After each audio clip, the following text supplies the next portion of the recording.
ഇന്നത്തെ ക്ലാസ്സിൽ കോർട്ടസും ആസ്റ്റക്കുകളുമാണ് പറയുന്നത്. ദ്രുതഗതിയിലുള്ള നിഷ്കരുണമായ മുന്നേറ്റത്തിലൂടെയാണ് കോർട്ടസും പടയാളികളും ചേർന്ന് മെക്സിക്കോ കീഴ്പ്പെടുത്തിയത്. 1519 ക്യൂബയിൽ നിന്ന് കോർട്ടസ് മെക്സിക്കോയിലേക്ക് പുറപ്പെട്ടു. ആസ്റ്റക് ഭരണത്തിൽ നിന്ന് മോചനം നേടാൻ ആഗ്രഹിച്ച ടോട്ടോണിക്സ് എന്ന സംഘവുമായി അദ്ദേഹം സൗഹൃദം സ്ഥാപിച്ചു. പിന്നെ ആസ്റ്റക് രാജാവായ മോണ്ടിസുമ കോർട്ടസുമായുള്ള സംഭാഷണത്തിനായി ഒരു ഉദ്യോഗസ്ഥനെ നിയോഗിച്ചു. എന്നാൽ സ്പെയിൻകാരുടെ ആക്രമണ സ്വഭാവവും വെടിമരുന്നും കുതിരകളും അദ്ദേഹത്തെ ഭയചകിതനാക്കി. പിന്നെ സ്പെയിൻകാരുടെ അടുത്ത ഇര പരാക്രമശാലികളായ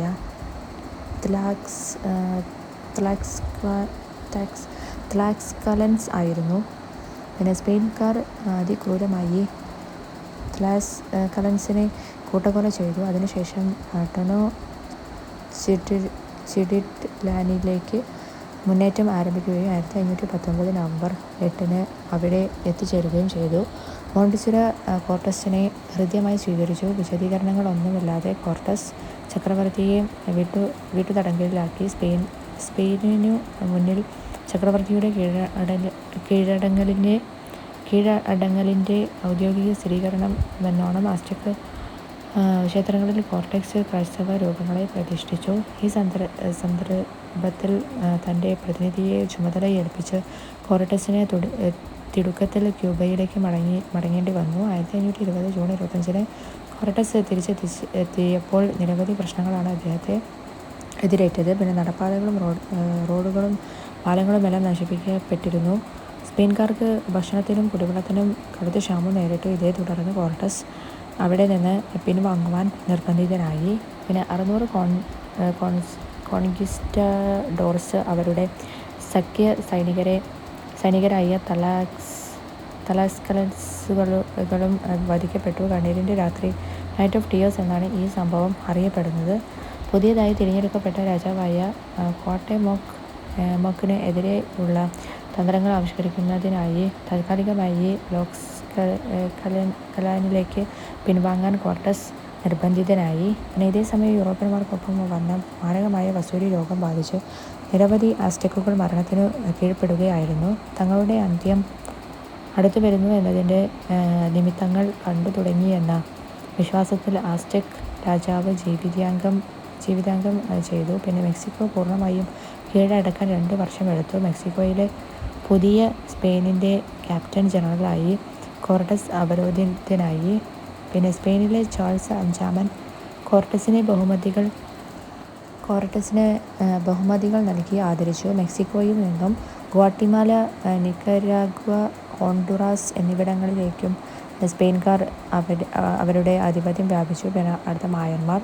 മെക്സിക്കോയിലെ മായൻ സംസ്കാരം സവിശേഷമായ പുരോഗതി നേടിയത് 11-14 നൂറ്റാണ്ടുകൾക്കിടയിലാണ്.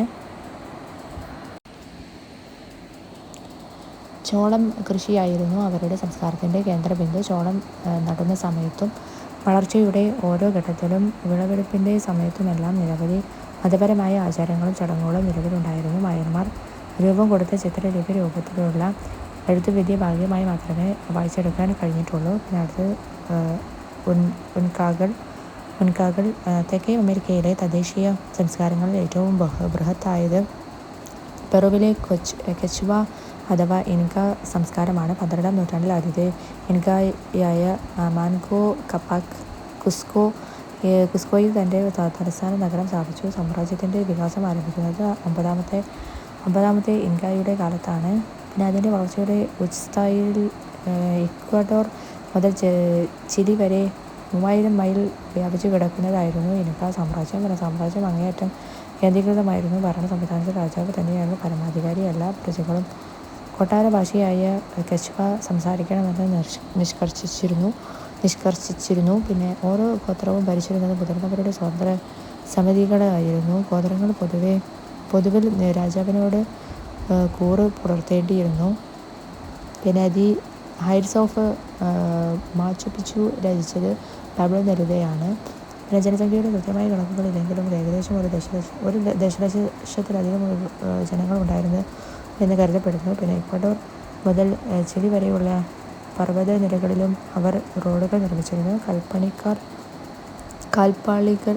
കൽപ്പാളികൾ എന്ന ലളിതവും ഫലപ്രദവുമായ മാർഗ്ഗത്തിൽ രൂപപ്പെടുത്തിയെടുക്കുന്ന ഫ്ലേക്കിംഗ് എന്ന രീതിയാണ് അവലംബിച്ചിരുന്നത്. പിന്നെ 100 മെട്രിക് ടണ്ണിലധികം ഭാരമുള്ള കല്ലുകൾ ഉണ്ടായിരുന്നെങ്കിലും ഇത് കൊണ്ട് പോകുന്നതിന് ചക്രമുള്ള വണ്ടികളൊന്നും അവർക്കുണ്ടായിരുന്നില്ല. പിന്നെ സുസംഘടിതമായ കർശനമായി നിയന്ത്രിക്കപ്പെട്ട മനുഷ്യ അധ്വാനമായിരുന്നു ഇതിനുപയോഗിച്ചത്. ഇൻക സംസ്കാരത്തിൻ്റെ അടിസ്ഥാനം കൃഷിയായിരുന്നു. ഭൂമി വേണ്ടത്ര ഫലഭൂയിഷ്ഠമല്ലാതിരുന്നതിനാൽ കുന്നിൻ ചരിവുകളിൽ തട്ടുതട്ടായി കൃഷി ചെയ്തിരുന്നത് ചോളവും ഉരുളക്കിഴങ്ങുമായിരുന്നു പ്രധാന വിളകൾ. കൂടാതെ ഭക്ഷണത്തിനും ജോലിക്കുമായി ഒട്ടകം പോലുള്ള മൃഗം വളർത്തിയിരുന്നു. അവരുടെ നെയ്ത്തുവിദ്യയും മൺപാത്ര നിർമ്മാണവും ഉയർന്ന നിലവാരത്തിലുള്ളതായിരുന്നു. എഴുത്തുവിദ്യ അവർ വികസിപ്പിച്ചെടുത്തിരുന്നില്ല. എങ്കിലും പ്രത്യേക രീതിയിലുള്ള ക്യൂപു എന്ന കണക്ക് രേഖപ്പെടുത്തൽ സമ്പ്രദായം നിലനിന്നിരുന്നു. ചരടിൽ പ്രത്യേക ഗണിത യൂണിറ്റുകൾ സൂചിപ്പിക്കുന്ന കെട്ടുകളിട്ടാണ് ഇത് സാധിച്ചത്. പിന്നെ ഇത്തരം ചരടുകളിൽ ഒരു പ്രത്യേക തരം രഹസ്യഭാഷാ സംവിധാനവും അവർ വികസിപ്പിച്ചിരുന്നതായി ചില പണ്ഡിതന്മാർ ചൂണ്ടിക്കാണിക്കുന്നുണ്ട്. ഇൻക സാമ്രാജ്യത്തിൻ്റെ ഘടന ഒരു പിരമിഡിൻ്റെ രൂപത്തിലായിരുന്നു.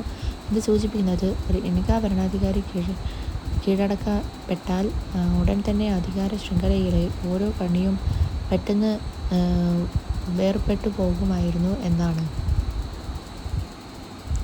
അടുത്തായിട്ട് പിസോറയും ഇൻകാകളുമാണ്. ദരിദ്രനും നിരക്ഷരനുമായിരുന്നു പിസാറോ. സൈന്യത്തിൽ ചേർന്ന് പിസാറോ 1502 കരീബിയൻ ദ്വീപുകളിലെത്തി. പിന്നെ പിസാറോ സ്പാനിഷ് രാജാവിനെ കണ്ടുമുട്ടുകയും ഇൻകാകൾ അവരുടെ കരവിരുതിനാൽ മനോഹരമായി രൂപകൽപ്പന ചെയ്ത സ്വർണ്ണ ഭരണികൾ അദ്ദേഹത്തെ കാണിക്കുകയും ചെയ്തു. പിന്നെ ആർത്തി പൂണ്ട രാജാവ് ഇൻക രാജ്യം കീഴടക്കുകയാണെങ്കിൽ പിസാറോയെ ഗവർണറാക്കാമെന്ന് വാഗ്ദാനം ചെയ്തു. 1532 ഒരു ആഭ്യന്തര യുദ്ധത്തെ തുടർന്ന് അതാഹുൽഹൽപ്പു ഇൻക സാമ്രാജ്യത്തിൻ്റെ ഭരണം പിടിച്ചെടുത്തു. പിന്നെ അനുകൂല സാഹചര്യം മനസ്സിലാക്കിയ പിസാറോ അവിടെ എത്തി രാജാവിനെ കെണിയിൽപ്പെടുത്തി കീഴടക്കി. പിന്നെ തന്നെ മോചിപ്പിക്കുകയാണെങ്കിൽ ഒരു മുറി നിറയെ സ്വർണം നൽകാമെന്നായിരുന്നു രാജാവിൻ്റെ വാഗ്ദാനം. ചരിത്രത്തിലെ തന്നെ ഏറ്റവും വലിയ മോചനദ്രവ്യമാണിതെന്ന് കരുതപ്പെടുന്നു. എന്നാൽ പിസാറോ ഈ വാഗ്ദാനം സ്വീകരിച്ചില്ല എന്നു മാത്രമല്ല, രാജാവിനെ വധിക്കുകയും അദ്ദേഹത്തിൻ്റെ അനുയായികൾ നാട് മുഴുവൻ കൊള്ളയടിക്കുകയും മതിച്ചു ഉല്ലസിക്കുകയും ചെയ്തു. ഇതിൻ്റെ തുടർച്ചയായി രാജ്യം പൂർണ്ണമായും കീഴ്പ്പെടുത്തി. പിന്നെ ആക്രമണകാരികളുടെ ക്രൂരതകൾ 1534 ഒരു കലാപത്തിനു കാരണമായി. 2 വർഷം നീണ്ടുനിന്ന കലാപത്തിലും പകർച്ചവ്യാധികളിലുമായി ആയിരക്കണക്കിന് മനുഷ്യർ മരണമടഞ്ഞു. അടുത്ത 5 വർഷത്തിനുള്ളിൽ പൊട്ടോസിയിലുള്ള വെള്ളി ഖനികൾ സ്പെയിൻകാർ കണ്ടെത്തുകയും അവിടെ പണി എടുപ്പിക്കുന്നതിനായി ഇൻക ജനതയെ അടിമകളാക്കി മാറ്റുകയും ചെയ്തു. പിന്നെ അടുത്തത് യൂറോപ്യരുടെ സമുദ്ര പര്യവേഷണങ്ങളാണ്. കൃത്യമായി ദിശ നിർണ്ണയിക്കാൻ കഴിയുന്ന വടക്കുനോക്കി യന്ത്രം 1380 മുതൽ തന്നെ പരിചിതമായിരുന്നുവെങ്കിലും അജ്ഞാത ദേശങ്ങളിലേക്കുള്ള സമുദ്രയാത്രകളിൽ ഇത് വ്യാപകമായി ഉപയോഗിക്കാൻ തുടങ്ങിയത് 15-ാം നൂറ്റാണ്ടിൽ മാത്രമാണ്. വലിയ കപ്പലുകൾ നിർമ്മിക്കാൻ തുടങ്ങി. വൻതോതിൽ ചരക്കുകൾ കൊണ്ടുപോകുന്നതിനും ഒപ്പം തന്നെ ശത്രു കപ്പലുകളുടെ ആക്രമണങ്ങളിൽ നിന്നും രക്ഷ തേടുന്നതിനുള്ള ആയുധങ്ങൾ കരുതുന്നതിനും സൗകര്യമുള്ളവയായിരുന്നു ഇവ. പിന്നെ സഞ്ചാര സാഹിത്യത്തിൻ്റെയും പ്രപഞ്ച വിവരണ ശാസ്ത്രവും ഭൂമിശാസ്ത്രവും പ്രതിപാദിക്കുന്ന പുസ്തകങ്ങളുടെയും പ്രചാരവും 15-ാം നൂറ്റാണ്ടിൽ സമുദ്രയാത്രകളോടുള്ള താൽപ്പര്യം വർദ്ധിക്കുന്നതിന് കാരണമായി. 1477 ടോളമിയുടെ ജോഗ്രഫി എന്ന ഗ്രന്ഥത്തിൻ്റെ അച്ചടിച്ച പ്രതികൾ ലഭ്യമാവുകയും വ്യാപകമായി വായിക്കപ്പെടുകയും ചെയ്തു. ലോകത്തിലെ എല്ലാ പ്രദേശങ്ങളും അക്ഷാംശങ്ങളായും രേഖാംശങ്ങളായും ക്രമീകരിക്കപ്പെട്ടിരിക്കുന്നുവെന്ന് ഈജിപ്തുകാരനായ ടോളമി അഭിപ്രായപ്പെട്ടു. 15-ാം നൂറ്റാണ്ടിലെ സമുദ്ര പര്യവേഷണങ്ങൾക്ക് മുൻകൈയെടുത്തത് മുൻകൈയെടുത്തത് ഐബീരിയൻ ഉപദ്വീപിലെ രാജ്യങ്ങളായ സ്പെയിനും പോർച്ചുഗലുമാണ്. കണ്ടെത്തലുകൾക്കായുള്ള സമുദ്ര പര്യവേഷണങ്ങൾ എന്നാണ് ഈ യാത്രകൾ ദീർഘകാലം അറിയപ്പെട്ടത്. അറബികളും ചൈനക്കാരും ഇന്ത്യക്കാരും ഇവർക്ക് മുമ്പേ വലിയ തോതിൽ സമുദ്ര യാത്രകൾ നടത്തിയിട്ടുണ്ട്. പസഫിക് ദ്വീപുകളിലെ നാവികരും മൈക്രോനേഷ്യക്കാരും ഇവർക്ക് മുമ്പേ പ്രധാന സമുദ്രങ്ങൾക്ക് കുറുകെ സഞ്ചരിച്ചിട്ടുണ്ട്. 11-ാം നൂറ്റാണ്ടിൽ തന്നെ നോർവേയിലെ വൈക്കിങ്ങുകൾ വടക്കേ അമേരിക്കയിൽ എത്തിച്ചേർന്നിരുന്നു. 14-ാം നൂറ്റാണ്ടിൻ്റെ ഉത്തരാർദ്ധം മുതൽ 15-ാം നൂറ്റാണ്ടിൻ്റെ മധ്യം വരെയുള്ള കാലത്ത് യൂറോപ്യൻ സമ്പദ് വ്യവസ്ഥ തകർച്ചയെ നേരിടുകയുണ്ടായിരുന്നു. പിന്നെ യുദ്ധങ്ങളും പ്ലേഗും യൂറോപ്പിലെ വിവിധ ഭാഗങ്ങളിലെ ജനസംഖ്യയിൽ ഗണ്യമായി കുറവുണ്ടാക്കി. 1453-ൽ ഒട്ടോമൻ തുർക്കികൾ കോൺസ്റ്റാന്റിനോപ്പിൾ കീഴടക്കിയതോടുകൂടി വ്യാപാര പ്രതിസന്ധി രൂക്ഷമായ 1139-ൽ സ്പെയിനിൽ നിന്ന് സ്വാതന്ത്ര്യം നേടിയ പോർച്ചുഗൽ എന്ന ചെറിയ രാജ്യം വ്യാപാര ശ്രമങ്ങൾക്ക് മുൻകൈയെടുത്തു. പോർച്ചുഗലിലെ ഹെൻറി രാജകുമാർ പശ്ചിമാഫ്രിക്കൻ തീരങ്ങൾ കൈവശപ്പെടുത്തുകയും 1415-ൽ ക്യൂട്ട ആക്രമിക്കുകയും ചെയ്തു. ഇതേ തുടർന്ന് നിരവധി ആക്രമണങ്ങൾക്ക് പോർച്ചുഗൽ നേതൃത്വം നൽകുകയും ആഫ്രിക്കയിലെ ബൊജാദോർ മുനമ്പിൽ ഒരു വ്യാപാര കേന്ദ്രം സ്ഥാപിക്കുകയും ചെയ്തു. ക്യാപിറ്റുലേഷൻസ് എന്ന ഉടമ്പടി പ്രകാരം പുതുതായി പിടിച്ചെടുക്കപ്പെട്ട പ്രദേശങ്ങളുടെ മേൽ സ്പെയിനിലെ ഭരണാധികാരി പരമാധികാരം അവകാശപ്പെട്ടു. പിന്നെ അടുത്ത് അറ്റ്ലാന്റിക് മുറിച്ച് കടക്കുന്നു. ദി അറ്റ്ലാന്റിക് ക്രോസിംഗ് ആണ്. സാഹസികതയും പ്രശസ്തിയും നേടി നടന്ന ഒപ്പം സ്വാധീനിച്ച വ്യക്തിത്വമായിരുന്നു ക്രിസ്റ്റഫർ കൊളംബസ്. 1410-ൽ കാർഡിനൽ പിയറി ഡി റെയ്ലി എഴുതിയ ഭൂമിശാസ്ത്രവും ജ്യോതിശാസ്ത്രവും പ്രതിപാദിക്കുന്ന ഇമാഗോ മുണ്ടി എന്ന പുസ്തകം അദ്ദേഹത്തെ ഏറെ പ്രചോദിപ്പിച്ചു. പിന്നെ സമുദ്രാനന്തര യാത്രകളെക്കുറിച്ചുള്ള തൻ്റെ വിശദമായ പദയാത്ര പോർച്ചുഗീസ് രാജാവിന് മുന്നിൽ അവതരിപ്പിച്ചുവെങ്കിലും നിരാകരിക്കപ്പെട്ടു. എന്നാൽ സ്പെയിനിലെ ഭരണാധികാരികൾ യാത്രയ്ക്ക് വേണ്ട അത്യാവശ്യ സഹായങ്ങൾ നൽകാൻ തയ്യാറായി. 1492 ആഗസ്റ്റ് 3-ന് പാലോസ് തുറമുഖത്ത് നിന്ന് കൊളംബസ് യാത്ര തുടങ്ങി. കൊളംബസിൻ്റെ നാവിക വ്യൂഹത്തിൽ സാന്റാ മരിയ എന്ന നാവോ അഥവാ താരതമ്യേന ചെറിയ കപ്പലും കൂടാതെ പിൻറ്റ, നൈന എന്നിങ്ങനെ പേരുള്ള 2 ചെറിയ കാരവലുകളും ഉൾപ്പെട്ടിരുന്നു. വിദഗ്ധരായ 40 നാവികരോടൊപ്പം കൊളംബസ് തന്നെയാണ് സാന്റാ മരിയയെ നയിച്ചത്. പിന്നെ 1492 ഒക്ടോബർ 12-ന് കൊളംബസും സംഘവും കര കണ്ടു. ഇന്ത്യയിൽ നിന്ന് കൊളംബസ് കരുതിയ ഈ പ്രദേശം യഥാർത്ഥത്തിൽ ബഹാമാസിലെ ഗ്വാനാഹാനി എന്ന ദ്വീപായിരുന്നു. ആഴം കുറഞ്ഞ കടലിനാൽ ചുറ്റപ്പെട്ട പ്രദേശം എന്നർത്ഥം വരുന്ന ബജാമർ എന്ന സ്പാനിഷ് വാക്കിൽ നിന്നും ബഹാമസ് എന്ന ഈ ദ്വീപിന് നാമകരണം ചെയ്തത് കൊളംബസ് ആണെന്ന് പറയപ്പെടുന്നുണ്ട്. പിന്നെ കൊളംബസ് ഗ്വാനാഹാനി ദ്വീപിൽ ഒരു സ്പാനിഷ് പതാക നാട്ടുകയും ആ പ്രദേശത്തെ സാൻ സാൽവദോർ എന്ന് പുനർനാമകരണം ചെയ്യുകയും ചെയ്തു. അദ്ദേഹം ഒരു പ്രാർത്ഥനാ യോഗം വിളിക്കുകയും തദ്ദേശീയ ജനതയുമായി ആലോചിക്കുക പോലും ചെയ്യാതെ വൈസ്രോയിയായി സ്വയം പ്രഖ്യാപിക്കുകയും ചെയ്തു. കൂടുതൽ വിശാലമായ ക്യൂബൻസ്കൻ ജപ്പാൻ ആണെന്നായിരുന്നു. പിന്നെ കിസ്കിയ തുടങ്ങിയ ദ്വീപുകളിലേക്ക് പോകുന്നതിന് പ്രദേശവാസികളുടെ സഹകരണം അദ്ദേഹം ഉറപ്പാക്കി. മുമ്പോട്ട് പോകുന്നതിന് മുമ്പ് കിരാതരായ കരീബ് ഗോത്രങ്ങളുടെ ശത്രുതയും മറ്റ് അപകടങ്ങളും അവർക്ക് നേരിടേണ്ടി വന്നു. കപ്പലുകൾക്കുണ്ടായ കേടുപാടുകളും ക്ഷീണിതരായ നാവികരുടെ വർദ്ധിച്ച ഗൃഹാതുരത്വവും യാത്ര കൂടുതൽ ദുഷ്കരമാക്കി തീർത്തു. പിന്നെ ഇതിനുശേഷം 3 യാത്രകൾ കൂടി കൊളംബസ് നടത്തിയിരുന്നു. ബഹാമസ്, ഗ്രേറ്റർ ആൻറ്റിലസ്, തെക്കേ അമേരിക്കയുടെ മധ്യഭാഗങ്ങൾ, തീരപ്രദേശങ്ങൾ എന്നിവിടങ്ങളിലെ തൻ്റെ പര്യവേഷണങ്ങൾ കൊളംബസ് പൂർത്തിയാക്കി. അനന്തമായ സമുദ്രത്തിൻ്റെ മറുകര കണ്ടെത്താൻ കഴിഞ്ഞു എന്നതാണ് കൊളംബസിൻ്റെ യാത്രയുടെ സുപ്രധാന നേട്ടമെന്ന് പറയുന്നത്. ഫ്ലോറൻസിലെ ഭൂമിശാസ്ത്രജ്ഞനായ അമേരിക്കോ വെസ്പുച്ചിയുടെ പേരിലാണ് 2 അമേരിക്കൻ വൻകരകളും അറിയപ്പെടുന്നത്. അദ്ദേഹം ഈ വൻകരകളുടെ വ്യാപ്തി മനസ്സിലാക്കി പുതിയ ലോകം എന്ന് വിശേഷിപ്പിച്ചു. പിന്നെ 1507-ൽ ഒരു ജർമ്മൻ പ്രസാധകനാണ് അമേരിക്ക എന്ന പേര് ആദ്യമായി ഉപയോഗിച്ചത്. സ്പെയിനിൻ്റെ അധികാര വ്യാപനത്തിന് അടിസ്ഥാനമായത് വെടിമരുന്നും കുതിരകളും ഉപയോഗിച്ചുള്ള സൈനിക ശക്തിയായിരുന്നു. സ്വർണത്തോടുള്ള അവരുടെ ആർത്തി പലപ്പോഴും പ്രദേശവാസികളുമായുള്ള കടുത്ത സംഘർഷങ്ങൾക്ക് കാരണമായി. പിന്നെ സ്പെയിൻകാർ പലപ്പോഴും അവരുടെ വാളിൻ്റെ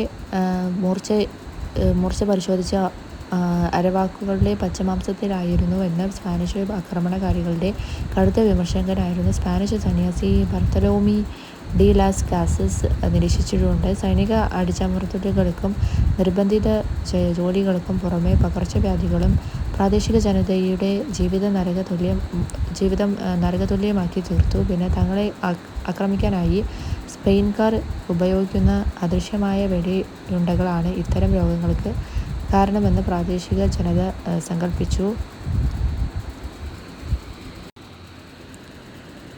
കമ്പോളും ബ്രസീലുമാണ് അടുത്തതായിട്ട്. 1500 പെഡ്രോ അൽവരസ് കംബ്രോളിൻ്റെ നേതൃത്വത്തിൽ ബൃഹത്തായൊരു കപ്പൽ വ്യൂഹം പോർച്ചുഗലിൽ നിന്ന് ഇന്ത്യയിലേക്ക് പുറപ്പെട്ടു. കടൽ ക്ഷോഭം ഒഴിവാക്കുന്നതിനായി പശ്ചിമ ആഫ്രിക്കയെ ചുറ്റി യാത്ര തുടർന്ന കംബ്രാൾ തീരെ യാദൃച്ഛികമായാണ് ഇന്ന് ബ്രസീൽ എന്നറിയപ്പെടുന്ന പ്രദേശത്ത് എത്തിച്ചേർന്നത്. പിന്നെ ബ്രസീൽ വുഡ് എന്ന മരത്തിൻ്റെ പേരിൽ നിന്നാണ് യൂറോപ്യർ ഈ പ്രദേശത്തെ ബ്രസീൽ എന്ന് നാമകരണം ചെയ്തത്. ഒരുതരം ചുവന്ന ചായമുണ്ടാക്കാൻ പറ്റുന്നതായിരുന്നു ബ്രസീൽ വുഡ് എന്ന മരം. തടി വ്യാപാരത്തെ ചൊല്ലിയുള്ള തർക്കങ്ങൾ ഫ്രാൻസും പോർച്ചുഗലും തമ്മിൽ നിരവധി യുദ്ധങ്ങൾക്ക് കാരണമായി. ഇതിൽ വിജയം വരിച്ചത് പോർച്ചുഗലായിരുന്നു. 1534 പോർച്ചുഗീസ് രാജാവ് ബ്രസീൽ തീരത്തെ 14 പരമ്പരാഗത ക്യാപ്റ്റൻസികളായി വിഭജിച്ചു. 1540കളിൽ പോർച്ചുഗീസുകാർ ബ്രസീലിൽ വലിയ കരീബിയൻ തോട്ടങ്ങൾ സ്ഥാപിക്കുകയും പഞ്ചസാര ഫാക്ടറികൾ ആരംഭിക്കുകയും ചെയ്തു. 1549 ബഹിയ സാൽവഡോർ തലസ്ഥാനമായി പോർച്ചുഗീസ് രാജാവിൻ്റെ അധീനതയിൽ ഔപചാരിക ഭരണ സംവിധാനം സ്ഥാപിക്കപ്പെട്ടു. പിന്നെ അടുത്തത് അമേരിക്കൻ സ്വാതന്ത്ര്യ സമരം. അമേരിക്കൻ വിപ്ലവത്തിലെ പ്രശസ്തമായ മുദ്രാവാക്യമാണ് പ്രാതിനിധ്യമില്ലാതെ നികുതിയില്ല എന്നുള്ളത്. ഈ മുദ്രാവാക്യത്തിന് രൂപം നൽകിയത് ജെയിംസ് ഓട്ടിസാണ്. 16-ാം നൂറ്റാണ്ടിൻ്റെ ആരംഭം മുതൽ യൂറോപ്പിൽ നിന്ന് വടക്കേ അമേരിക്കയിലേക്ക് കുടിയേറിയ ജനങ്ങളുടെ പ്രധാന ലക്ഷ്യമാണ് വിഭവങ്ങൾ കൈയടക്കുക എന്നത്. ഇംഗ്ലണ്ടിലെ രാജാവിൻ്റെ മതപീഡനത്തെ തുടർന്ന് അമേരിക്കയിലെത്തിയ ഇംഗ്ലീഷ് ജനതയാണ് തീർത്ഥാടക പിതാക്കൾ എന്നറിയപ്പെടുന്നത്. ഈ തീർത്ഥാടക പിതാക്കൾ അമേരിക്കയിൽ കുടിയേറി പാർത്തത് 17-ാം നൂറ്റാണ്ടിലാണ്. തീർത്ഥാടക പിതാക്കളുമായി ബന്ധപ്പെട്ട കപ്പലാണ് മോഫ്ലവർ. പിന്നെ വ്യവസായങ്ങൾക്ക് ആവശ്യമായ അസംസ്കൃത വസ്തുക്കൾ ശേഖരിക്കാനുള്ള കേന്ദ്രമായും ഉൽപ്പന്നങ്ങൾ വിറ്റഴിക്കാനുള്ള കമ്പോളമായും കോളനികളെ കണക്കാക്കിയിരുന്ന ബ്രിട്ടീഷുകാർ അമേരിക്കയിൽ നടപ്പിലാക്കിയ വാണിജ്യ നയം അറിയപ്പെടുന്നത് മെർക്കന്റിലിസം എന്ന നയമാണ്. പിന്നെ മെർക്കന്റിലിസം നിയമങ്ങളാണ് അടുത്തതായിട്ട്. കോളനികളിലേക്കു സാധനങ്ങൾ കൊണ്ടുപോകുന്നത് ഇംഗ്ലീഷ് കപ്പലുകളിലോ കോളനികളിൽ നിർമ്മിച്ച കപ്പലുകളിലോ മാത്രമായിരിക്കണം. കോളനികളിലെ നിയമപരമായ പ്രമാണങ്ങൾ,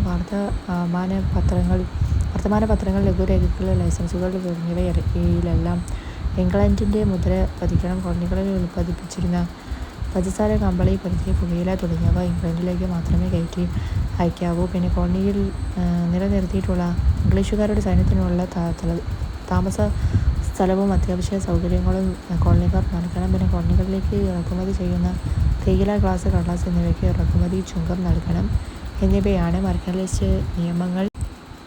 അടുത്തായിട്ട് ബോസ്റ്റൺ ടീ പാർട്ടിയാണ്. ഇംഗ്ലീഷ് ഗവൺമെൻറ് തേയിലയുടെ മേൽ ഉയർന്ന നികുതി ചുമത്തിയതിനെതിരായി അമേരിക്കയിൽ ഉയർന്നു വന്ന പ്രതിഷേധങ്ങളുടെ ഭാഗമായി നടന്ന സംഭവമാണ് ബോസ്റ്റൺ ടീ പാർട്ടി. 1773 ഡിസംബർ 16 രാത്രിയിൽ റെഡ് ഇന്ത്യക്കാരുടെ വേഷം ധരിച്ച ബോസ്റ്റണിലെ ഒരു വിഭാഗം ജനങ്ങൾ ബോസ്റ്റൺ തുറമുഖത്ത് നങ്കൂരമിട്ടിരുന്ന ഇംഗ്ലീഷ് കപ്പലിൽ കയറി. അതിലുണ്ടായിരുന്ന 342 പെട്ടി തേയില കടലിലേക്ക് വലിച്ചെറിഞ്ഞു.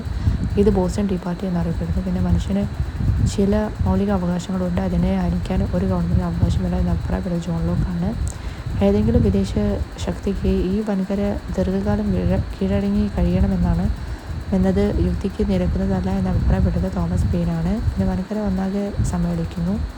ഒന്നാം കോണ്ടിനെൻ്റ് കോൺഗ്രസ് നടന്ന വർഷം 1774 ഒന്നാം കോണ്ടിനെൻ്റ് കോൺഗ്രസ് സമ്മേളനം നടന്ന സ്ഥലം ഫിലാഡൽഫിയയാണ്. ഒന്നാം കോണ്ടിനെൻ്റൽ കോൺഗ്രസിൽ പങ്കെടുക്കാത്ത കോളനി ജോർജിയയാണ്.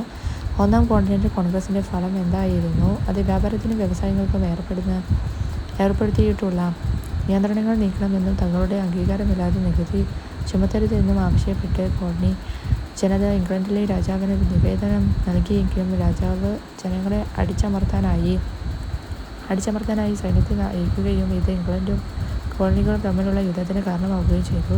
പിന്നെ രണ്ടാം കോണ്ടിനെൻ്റൽ കോൺഗ്രസ് നടന്ന വർഷം 1775 രണ്ടാം കോണ്ടിനെൻ്റൽ നടന്ന സ്ഥലമെന്ന് പറയുന്നത് ഫിലാഡൽഫിയ ആണ്. രണ്ടാം കോണ്ടിനെൻ്റൽ കോൺഗ്രസ് സൈന്യത്തിൻ്റെ തലവനായി എടുത്തത് ജോർജ് വാഷിങ്ടണിനെയാണ്. കോണ്ടിനെൻ്റൽ കോൺഗ്രസ് സ്വാതന്ത്ര്യം പ്രഖ്യാപനം നടത്തിയ വർഷം 1776 ജൂലൈ 4 ഇംഗ്ലണ്ടിൽ നിന്നും വേർപിരിയുകയാണ്. അമേരിക്കക്കാരെ സംബന്ധിച്ച് വിവേകപൂർവമായ പ്രവൃത്തിയെന്ന് പ്രഖ്യാപിച്ചത് തോമസ് പെയിനാണ്. അമേരിക്കൻ സ്വാതന്ത്ര്യ പ്രഖ്യാപന രേഖ തയ്യാറാക്കിയത് തോമസ് ജെഫേഴ്സൺ ബെഞ്ചമിൻ ഫ്രാങ്ക്ലിനാണ്. ഇംഗ്ലണ്ടും കോളനികളും തമ്മിലുള്ള യുദ്ധം അവസാനിച്ച വർഷം 1781 ഇംഗ്ലണ്ട് അമേരിക്കയിലെ 13 കോളനികളുടെ സ്വാതന്ത്ര്യം അംഗീകരിച്ച ഉടമ്പടി പാരീസ് ഉടമ്പടിയാണ്. ലോകത്തിലെ ആദ്യ എഴുതപ്പെട്ട ഭരണഘടന അമേരിക്കൻ ഭരണഘടനയാണ്. അമേരിക്കയ്ക്കായി ഭരണഘടന തയ്യാറാക്കുന്നതിന് നേതൃത്വം നൽകിയത് ജെയിംസ് മാഡിസൺ ആണ്. ഫിലാഡൽഫിയയിൽ ചേർന്ന ഭരണഘടനാ സമ്മേളനത്തിൽ അമേരിക്കൻ ഐക്യനാടുകളുടെ ആദ്യ പ്രസിഡന്റായി തിരഞ്ഞെടുക്കപ്പെട്ടത് ജോർജ് വാഷിങ്ടൺ ആണ്. പിൽക്കാല ലോക ചരിത്രത്തിൽ അമേരിക്കൻ സ്വാതന്ത്ര്യ സമരത്തിൻ്റെ സ്വാധീനം. അടുത്തത് പിൽക്കാല സ്വാതന്ത്ര്യ സമരങ്ങൾക്കും വിപ്ലവങ്ങൾക്കും പ്രചോദനവും ലക്ഷ്യബോധവും നൽകി. റിപ്പബ്ലിക്കൻ ഭരണരീതി എന്ന ആശയം മുന്നോട്ട് വെച്ചു. ആദ്യത്തെ എഴുതപ്പെട്ട ഭരണഘടന തയ്യാറാക്കി. പിന്നെ സംസ്ഥാനങ്ങൾക്ക് സ്വാതന്ത്ര്യവും അധികാരവും നൽകുന്ന ഫെഡറൽ രാഷ്ട്രം എന്ന ആശയം ലോകത്തിന് നൽകി. പിന്നെ അടുത്തതായിട്ട് ഫ്രഞ്ച് വിപ്ലവമാണ്. 16-ാം നൂറ്റാണ്ടിൽ ഫ്രാൻസ് ഭരിച്ചിരുന്ന രാജവംശമാണ് ബുർബൻ രാജവംശം. ഞാനാണ് രാഷ്ട്രം, രാജാവിൻ്റെ അധികാരങ്ങളെല്ലാം ദൈവം നൽകിയതാണ്, അതിനാൽ രാജാവിനെ ചോദ്യം ചെയ്യാൻ ദൈവത്തിന് മാത്രമേ അധികാരമുള്ളൂ എന്ന് അഭിപ്രായപ്പെട്ട ഫ്രഞ്ച് ഭരണാധികാരിയാണ് ലൂയി 14. എനിക്ക് ശേഷം പ്രളയം എന്ന് അഭിപ്രായപ്പെട്ട ഭരണാധികാരിയാണ് ലൂയി 15. ഫ്രഞ്ച് സമൂഹത്തെ തരംതിരിച്ചിരുന്ന പല തട്ടുകൾ അറിയപ്പെട്ടിരുന്നത് എസ്റ്റേറ്റുകൾ എന്ന പേരിലാണ്. 18-ാം നൂറ്റാണ്ടിലെ ഫ്രഞ്ച് സമൂഹം എത്ര ഭാഗങ്ങളായിട്ടാണ് വിഭജിച്ചിട്ടുള്ളത്? 3 ഭാഗങ്ങളായിട്ടാണ്. നികുതി അടച്ചിരുന്ന എസ്റ്റേറ്റ് ഏതാണ്? അത് 3-ാമത്തെ എസ്റ്റേറ്റിലെ അംഗങ്ങൾ മാത്രമാണ്. പിന്നെ ഫ്രഞ്ച് വിപ്ലവം 1-ാമത്തെ എസ്റ്റേറ്റിൽ ധാരാളം ഭൂപ്രദേശം കൈവശം വെച്ചു. കർഷകരിൽ നിന്നും തീത്തെ എന്ന പേരിലുള്ള നികുതി പിരിച്ചു. പിന്നെ എല്ലാത്തരം നികുതികളിൽ നിന്നും ഒഴിവാക്കപ്പെട്ടിരുന്ന ഭരണത്തിലെയും സൈന്യത്തിലെയും ഉയർന്ന പദവികൾ നിയന്ത്രിച്ചു. പിന്നെ 2-ാമത്തെ എസ്റ്റേറ്റിൽ സൈനിക സേവനം നടത്തി കർഷകരിൽ നിന്ന് പലതരം നികുതികൾ പിരിച്ചു. വേതനം നൽകാതെ കർഷകർ കൊണ്ട് പണിയെടുപ്പിച്ചിരുന്നു. പിന്നെ നികുതികളിൽ നിന്ന് ഒഴിവാക്കപ്പെട്ടിരുന്നു. ആഡംബര ജീവിതം നയിച്ചു. വിശാലമായ ഭൂപ്രദേശം കൈവശം വെച്ചു. പിന്നെ 3-ാമത്തെ എസ്റ്റേറ്റിൽ ഭരണത്തിൽ ഒരു അവകാശവുമില്ല. തേയില എന്ന പേരിലുള്ള ഭൂനികുതി സർക്കാരിന് നൽകണം. താഴ്ന്ന സാമൂഹിക പദവി പ്രഭുക്കന്മാർക്കും പുരോഹിതന്മാർക്കും നികുതി നൽകണം. പിന്നെ ഇതിൽ പെട്ടിട്ടുള്ള കച്ചവടക്കാർ, എഴുത്തുകാർ, അഭിഭാഷകർ, ഉദ്യോഗസ്ഥർ, അധ്യാപകർ, ബാങ്കർമാർ എന്നിവരടങ്ങിയ മധ്യവർഗ കർഷകർ, കൈത്തൊഴിലാളികൾ എന്നിവരാണ്. പിന്നെ ബുർബൻ രാജകുടുംബത്തിലെ ലൂയി 16 ഫ്രാൻസിൽ അധികാരത്തിൽ വന്ന വർഷം 1774. 20 വയസ്സുള്ള ലൂയി 16 വിവാഹം കഴിച്ച ഓസ്ട്രിയൻ രാജകുമാരി മേരി ആന്റോണറ്റ് ആണ്. ഫ്രഞ്ച് വിപ്ലവ കാലത്ത് നിങ്ങൾക്ക് റൊട്ടിയില്ലെങ്കിൽ എന്താ, കേക്ക് തിന്നുകൂടെ എന്ന് അഭിപ്രായപ്പെട്ട വനിതയാണ് മേരി ആന്റോണിയറ്റ്. പുരോഹിതന്മാരുടെ ചൂഷണത്തെ പരിഹസിച്ച ഫ്രഞ്ച് ചിന്തകൻ വോൾട്ടയർ ആണ്. ബുദ്ധിചിന്ത, സമത്വം, മനുഷ്യസ്നേഹം എന്നിവ പ്രോത്സാഹിപ്പിച്ച ഫ്രഞ്ച് ചിന്തകൻ വോൾട്ടയർ ആണ്. സുന്ദരമായി ജനിക്കുന്ന മനുഷ്യൻ എവിടെയായാലും ചങ്ങലയിലാണ് എന്ന പ്രസ്താവനയിലൂടെ സ്വാതന്ത്ര്യത്തിന് പ്രാധാന്യം വ്യക്തമാക്കിയത് റൂസോ ആണ്. ജനങ്ങളാണ് പരമാധികാരി എന്ന് പ്രഖ്യാപിച്ച ഫ്രഞ്ച് ചിന്തകനാണ് റൂസോ. ജനങ്ങളും ഭരണാധികാരികളും തമ്മിലുള്ള സാമൂഹിക കരാറിനെ അടിസ്ഥാനമാക്കിയുള്ള ഒരു സർക്കാർ സംവിധാനത്തെ മുന്നോട്ട് വെച്ച തത്വചിന്തകനാണ് റൂസോ. ജനാധിപത്യത്തെയും റിപ്പബ്ലിക്കിനെയും പ്രോത്സാഹിപ്പിച്ച ഫ്രഞ്ച് ചിന്തകൻ മോണ്ടസ്ക്യൂ ആണ്. The spirit of the law എന്ന ഗ്രന്ഥം രചിച്ചത് മോണ്ടസ്ക്യൂ ആണ്.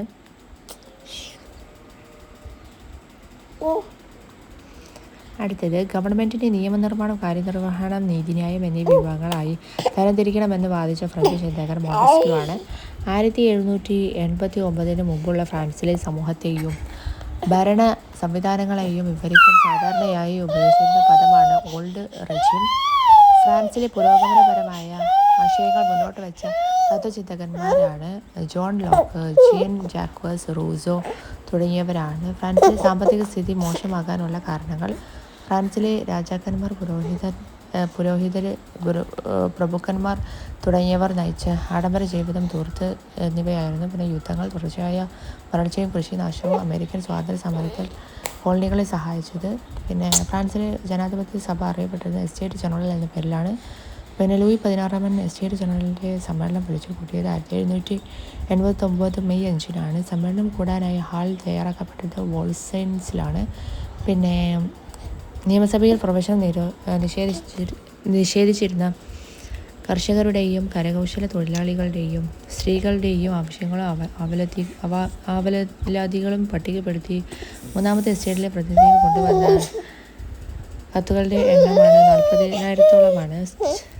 സ്റ്റേറ്റസ് ജനറൽ വിളിച്ചു ചേർത്തത് എന്തിന്? ജനങ്ങളുടെ മേൽ പുതിയ നികുതികൾ ചുമത്തുന്നതിന് വേണ്ടിയാണ്. ഓരോ അംഗത്തിനും ഓരോ വോട്ട് എന്ന ആവശ്യം മുന്നോട്ട് വെച്ചത് മൂന്നാമത്തെ എസ്റ്റേറ്റ് ആണ്.